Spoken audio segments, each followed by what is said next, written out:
warahmatullahi wabarakatuh. Salam sejahtera, saya Suci Zaharani. Dan saya Ria Mauli. Kami bersama Saya Kadafi. di sini ingin memenuhi tugas mata kuliah kepemimpinan. Jadi di sini kami ada beberapa pertanyaan nih Bang mengenai kepemimpinan. Nah, pertanyaan pertama, apa sih motivasi Abang menjadi ketua? Untuk motivasi ya, sebenarnya terkait motivasi itu untuk menjadi ketua lebih kepada bagaimana kita percaya diri gitu ya. Kenapa Abang bisa memilih untuk menjadi ketua? Mungkin dengan beberapa pengalaman gitu ya, beberapa pengalaman sehingga dipercayai sama kawan-kawan yang lain. Tapi sebelum menjadi ketua kita harus memiliki pengalaman gitu, misalnya harus menjadi anggota terlebih dahulu ataupun menjadi kepala bidang, sehingga baru berani mengambil amanah menjadi sebagai ketua. Baru bisa dapat dipercaya gitu Iya. ya Bang. Pengalaman apa sih Bang yang berkesan selama Abang menjabat sebagai ketua itu? Untuk ketua sebenarnya dari pengalaman Abang, dari awal itu ketua OSIS SMP, kemudian ketua OSIS SMA. Untuk di kampus sendiri sebenarnya ketua itu ketua ikatan warga mahasiswa Mimen atau Ikamalang Mimen.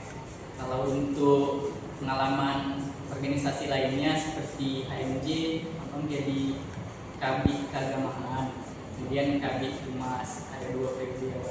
Terus di SMAP sebagai Kabid Keagamaan juga, dan sekarang jadi sekretaris umum. Ya. Oke. Pertanyaan selanjutnya itu, kesulitan apa sih Bang yang pernah Abang alami selama menjabat sebagai ketua ini Bang? Kira-kira ada nggak? Sebenarnya kalau menjadi ketua itu bagaimana kita tetap konsisten gitu. Misal nih di awal-awal pengurusan kan masih semangat untuk buat proker ataupun rame lah gitu kan, ramai anggota juga ikut aktif. Dan kalau untuk kendala sebenarnya di cara kita konsisten itu, apakah setelah beberapa bulan dari menjabat itu semangatnya sudah habis. Nah, disitulah peran ketua untuk tetap menjaga semangat itu. Dan ketika ada masalah jangan langsung ketua yang mengambil keputusan. Jadi lebih baik kita musyawarah lagi, gitu ya, musyawarah dan mengambil keputusan yang benar-benar disepakati bersama gitu. Ketika memang ada nih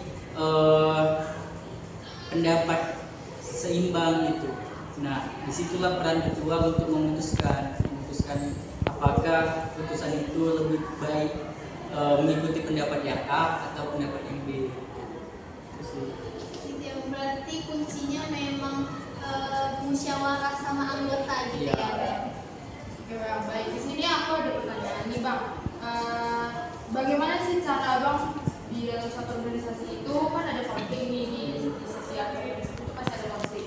Nah, ketika itu ada konflik, bagaimana sih Abang menjadi seorang pemimpin untuk menghadapi itu dan bagaimana sih caranya untuk memperbaiki konflik itu lagi?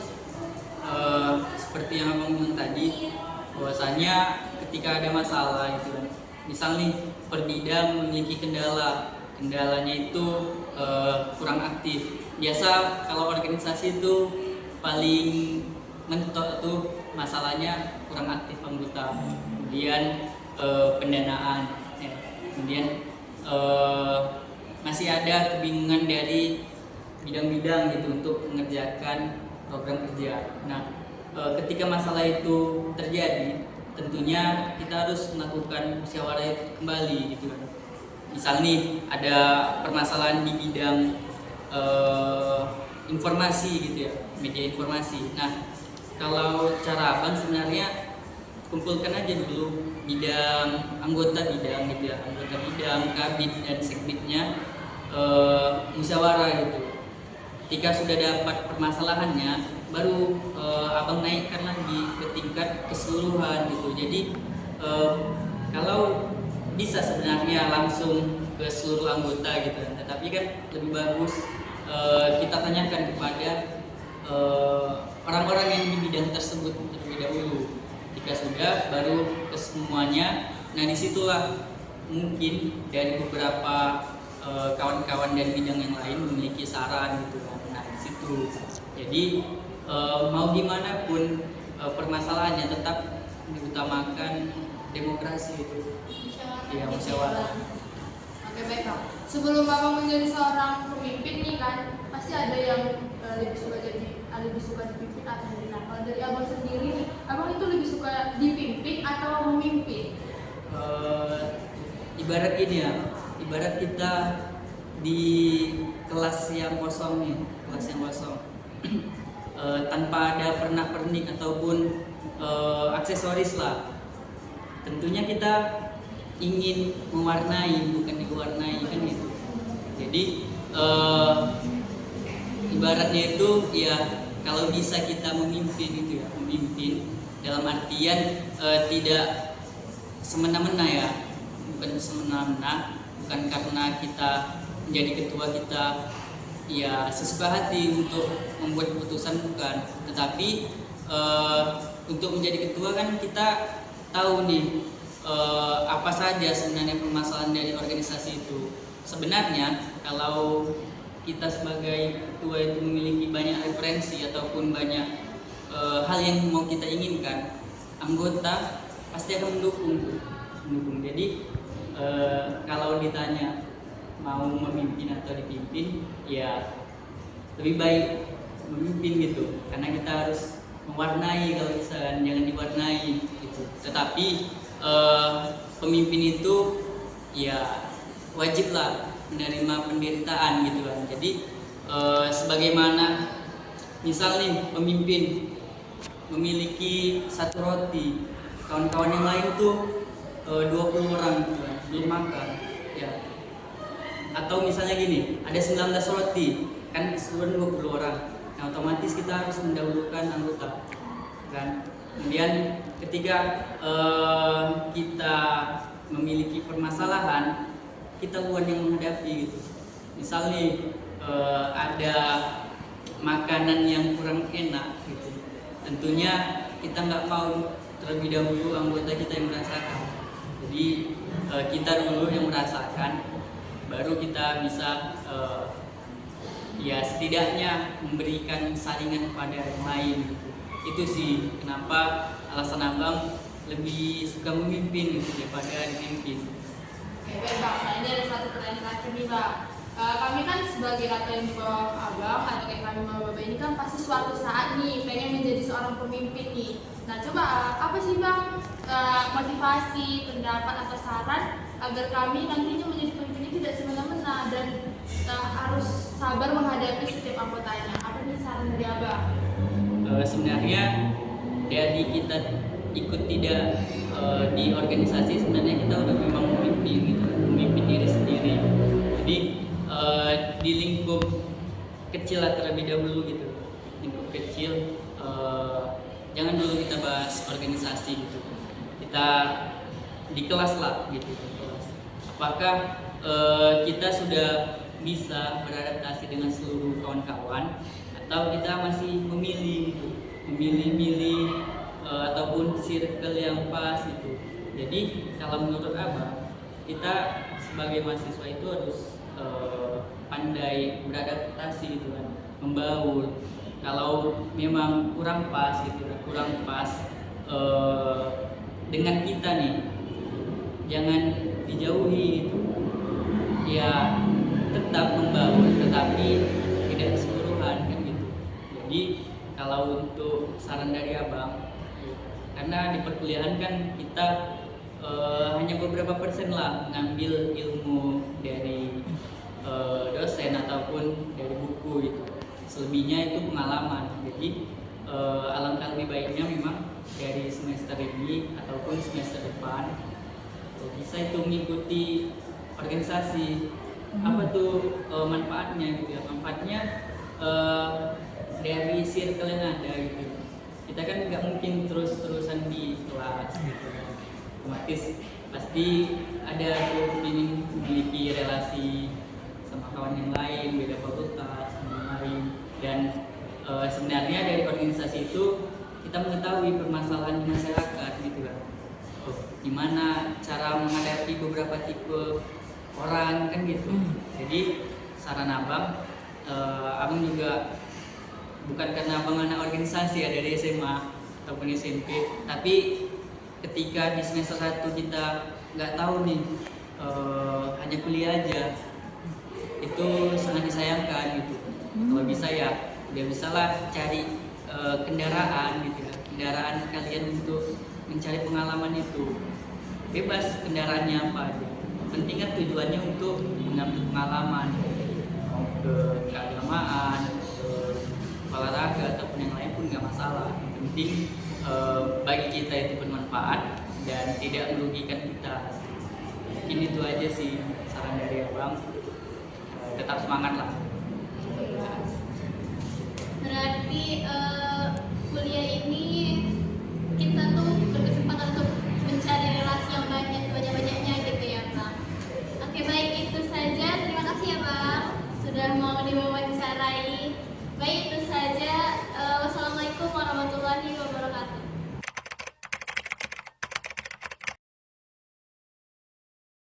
Assalamualaikum warahmatullahi wabarakatuh. Saya Siti Zaharani dari PBSI Reguler E. Di sini memenuhi mata kuliah tugas mata kuliah kepemimpinan. Saya bersama Baik, kenalkan nama saya Pipa El Kafi. Saya adalah mahasiswa PBSI Unimed tahun 2022. Saat ini saya menjabat sebagai koordinator bidang agama untuk organisasi himpunan mahasiswa jurusan Bahasa Sastra Asia. Nah, jadi kita di sini mau nanya-nanya nih seputar kepemimpinan sama Bang Kafi ya, Bang. Pertanyaan pertama, apa sih Bang motivasi Abang menjadi ketua ini, Bang? Sebenarnya kalau terkait menjadi ketua itu sebenarnya nggak ada motivasi apa-apa sih. Lebih seringnya kalau terorganisasi di Unimed ini biasanya tuh ya ditunjuk kita terima. Karena kalau untuk motivasi memang ya karena mungkin ada teman-teman yang bilang ayo Pak, ayo Kapi jadi ketua, jadi ini kamu bagus. Jadi mungkin ada semangat atau sebuah motivasi seperti itu. Direkomendasi gitu. Ya direkomendasi, makanya lah yakin aja pada diri sendiri juga teman-teman pada mau kalau misalnya saya menjadi ketua atau koordinator di bidang tersebut gitu. Terus pengalaman apa sih Bang yang berkesan selama Abang menjabat gitu? Atau Abang pernah mengikuti organisasi lain? Pengalamannya itu apa sih Bang? Nah, terkait pengalaman untuk bidang organisasi HMJ himpunan mahasiswa jurusan, sebelumnya abang juga masih baru ya di situ, jadi pengalaman itu masih sedikit. Tapi pengalaman baru yang abang dapat tuh seperti sering adanya musyawarah, kemudian saling bertukar pikiran, gitu juga ada dapat pengalaman. Mungkin kalau di luar organisasi HMJ itu abang juga pernah menjabat sebagai ketua atau ketua bidang untuk bidang SPK, yaitu di organisasi internal kita juga Ufnia Rohman EBS. Nah di situ abang menjadi ketua SPK menjabat 1 periode. Nah, pengalaman yang abang dapat itu adalah pengalaman untuk syuro, kemudian mengadakan kepanitiaan, kemudian banyak belajar mengenai tentang kehidupan organisasi atau lingkungan kampus dengan beberapa teman-teman yang dalam kelompok tersebut. Gitu. Terus selama Abang menjabat nih, kesulitan apa sih yang pernah Abang alami gitu? Terkait kesulitan ya, yang namanya ketua pasti punya anggota. Anggota itu kan tidak semuanya aktif, jadi kadang kesulitannya itu kita menyesuaikan diri kita dengan anggota-anggota kita. Nah, anggota kita itu kadang kalau untuk di HMJ mungkin alhamdulillah aktif, kemudian juga sering memberi pendapat. Setidaknya kalau misalnya ngechat di grup ada jawab salam gitu ya, di respon. Namun ada beberapa yang mungkin ya seperti itu, tidak ada respon, kayak susah diajak, susah diarahkan, mungkin itu saja sih kesulitannya. Itu aja sih Bang pertanyaan dari saya, mungkin akan dilanjutkan teman saya pertanyaannya. Baik, di sini perkenalkan saya Ria Mauli Grace Tiovanoban dari kelas PBSIG. Ini Bang, saya mau melanjutkan pertanyaan dari teman saya tadi Suci. Abang kan dia sebagai pemimpin, pasti kan di setiap menjadi seorang pemimpin itu ada aja kendala. Bagaimana sih cara abang menghadapi konflik-konflik ketika menjadi seorang pemimpin di dalam suatu organisasi? Terkait kendala, mungkin seperti yang sudah saya wawancarai dengan Suci sebelumnya, ada kendala tentang anggota yang kurang aktif. Nah itu solusi yang abang lakukan adalah biasanya meng-add kembali anggota-anggota tersebut. Kemudian kalau misalnya dalam grup WhatsApp tidak bisa respon di WhatsApp, abang VC atau chat pribadi. Kemudian jika dalam lingkungan kampus abang temui kenapa dia tidak bisa mengikuti agenda atau tidak bisa menjawab respon gitu, abang tanya terkait masalahnya, kemudian abang beri solusi untuk setiap individu yang memiliki masalah tersebut. Jadi itu saja. Nah, ini satu lagi nih Bang, pertanyaannya. Abang lebih suka dipimpin atau memimpin? Kalau terkait pertanyaan itu sebenarnya kalau jujur-jujur aja suka dipimpin sih. Suka dipimpin ya Bang, Iya. daripada memimpin. Karena seperti yang abang bilang tadi, kalau mimpin tuh pasti punya tanggung jawab, kemudian anggota-anggotanya yang tidak bisa ditanggung jawabin gitu, Iya. merasa ditanggung jawabin, jadi payah gitu kan. Jadi mending dipimpin karena apa? Karena kalau misalnya dipimpin kita punya rasa empati, mungkin ya mengikuti arahan dari pimpinan kita, jadi kita punya kesadaran, jadi kita bisa mengikuti apa yang pimpinan itu katakan. Tapi untuk saat ini ya sebagai ya bagaimana pula abang jadi ketua situ ya kan. Jadi ya mau nggak mau ya pandai-pandai jalan kemana-mana sama pandai-pandai menjalankan sebuah bidang yang abang tekuni tersebut. Itu saja. Oke Bang. Baik Bang, sebagai penutup nih Bang, coba kasih saran ke adik-adik kami maba yang akan mana tahu nih ada dari kami yang mau menjadi seorang pemimpin. Apa sih saran-saran yang baik untuk menjadi seorang pemimpin itu? Boleh nih Bang, kasih sarannya. Terkait saran ya? Iya. Saran dari abang kalau misalnya lingkup kecil lah dulu ya. Iya. Kayak konting. Kakak konting bukan? Suci, saya sekretarisnya. Oh, berarti komisaris kelas juga? Iya. Nah, nanti kalau misalnya kakak sekretaris ya bisalah bantu-bantu dari Suci juga. Kemudian dari Suci sendiri bisa membackup apa yang kakak lakukan itu. Jadi kita tuh kalau misalnya jadi pemimpin tuh harus bisa saling mengayomi, kemudian sama anggota-anggota itu juga bisa saling berbaur, jangan ngerasa kayak aku pemimpin nih, suka-suka aku, kan banyak orang yang ngerasa seperti itu kan, ngerasa meninggi gitu istilahnya. Nah seperti itu harus kita jauh-jauhi lah, karena kalau misalnya kita sebagai pemimpin tapi kita tidak bisa mengayomi anggota kita, atau anggota kita melihat itu cara pemimpinan kita itu buruk, ya seperti yang bilang tadi, mungkin bisa saja anggota-anggota tersebut tidak respect dengan kita atau tidak bisa mengikuti apa yang kita mau. Kemudian yang terakhir sebagai pemimpin juga itu harus sigap, kemudian harus aktif juga kepada teman-teman. Mungkin itu saja yang bisa saya berikan saran terhadap. Oke Bang, makasih ya Bang sudah memberikan waktu bagi kami dua untuk Ya. mengerjakan tugas dari ketua pemimpinan kami. Terima kasih.